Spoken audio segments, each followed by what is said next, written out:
Good morning, students. What are the things we already learnt in your last class? Phenomenon of light, right? Yes. What are the three important phenomena that shown by light? Reflection, refraction, and dispersion.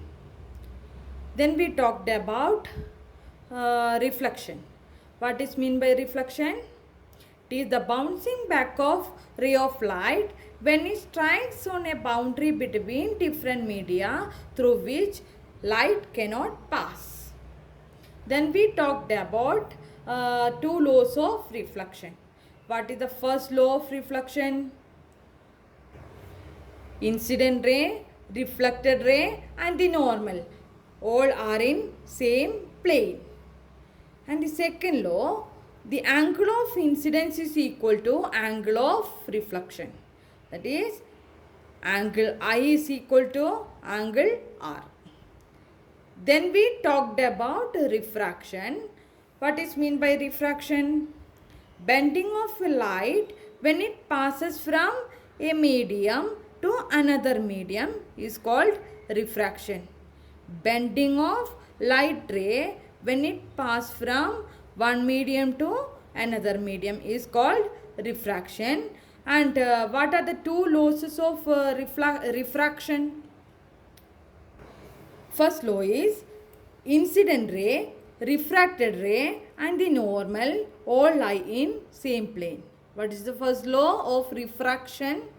Incident ray, refracted ray and the normal all are in same plane. And the second law, what is the second law, children?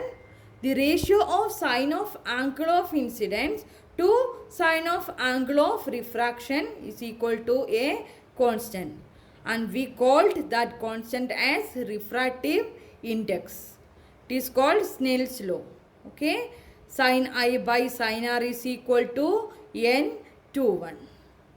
Now, we are going to discuss about refractive index in detail. As I said, when light enters from one media to another media, the ray of light bends, right? Yes.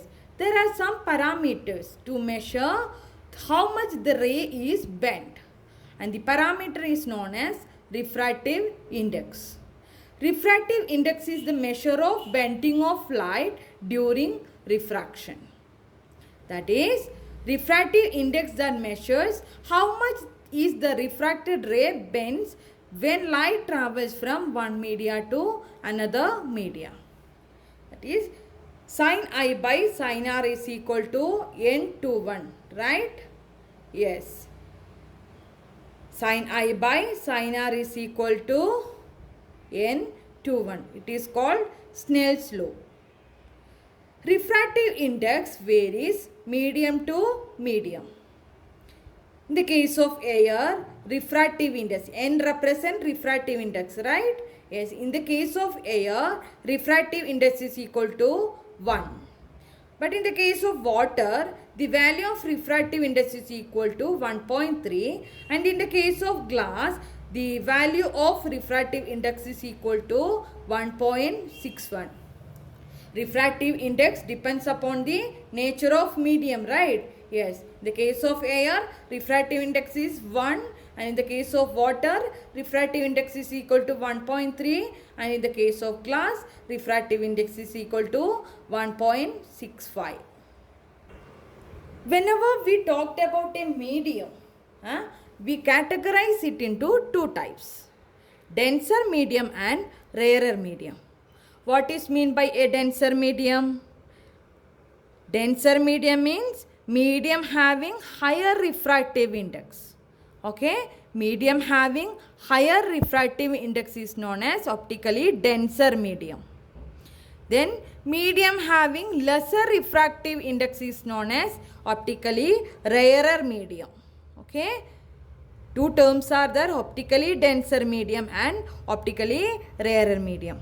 Medium having higher refractive index is known as denser medium and medium having lesser refractive index is known as rarer medium. Okay. Now, let us consider when a ray of light travels from a rarer medium to denser medium. What happens? Let's see the picture. Here it is a boundary. Okay, this is medium 1 and this is medium 2. Here we take medium 1 as air and medium 2 as glass. We know that refractive index of air is equal to 1, right? Yes. And refractive index of glass is equal to 1.65. So, tell me which medium is a rarer medium and which medium is denser medium. How can we say that?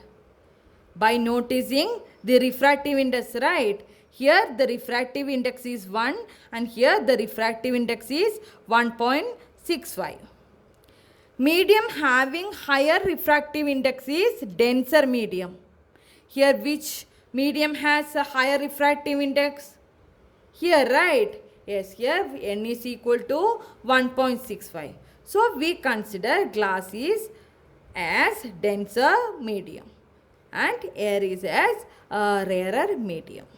Okay, air is rarer medium and glass is denser medium. Now, when a ray of light travels from a rarer medium to denser medium, what happens?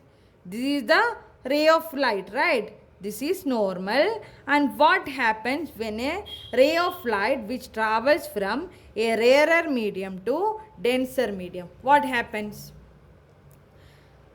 When a ray of light which travels from a rarer medium to denser medium, after refraction, it moves towards the normal.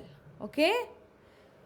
When a ray of light which travels from a rarer medium to denser medium, after refraction, the refracted ray travels, moves towards the normal. This is normal, right? This is the actual position of incident ray, but instead of it going like that, it bent towards the normal. Okay, got it, children? Yes. When a ray of light travels from a rarer medium to denser medium, the refracted ray bent towards the normal. And the second case is when a ray of light moves from a denser medium to rarer medium, then what happens? For example, denser medium, glass, right? Glass is a denser medium and air is a rarer medium. When a ray of light which travels from glass to air, then what will happen? When it strikes on the boundary, the refracted ray move away from the normal. Here you can see this is the normal. The refracted ray move away from the normal. Okay? Got it, children? Two cases are there. First one is when a ray of light travels from a rarer medium to denser medium. The refracted ray move towards the normal here. And in the case of when a ray of light move denser medium to rarer medium, the refracted ray bent away from the normal. Got it, children?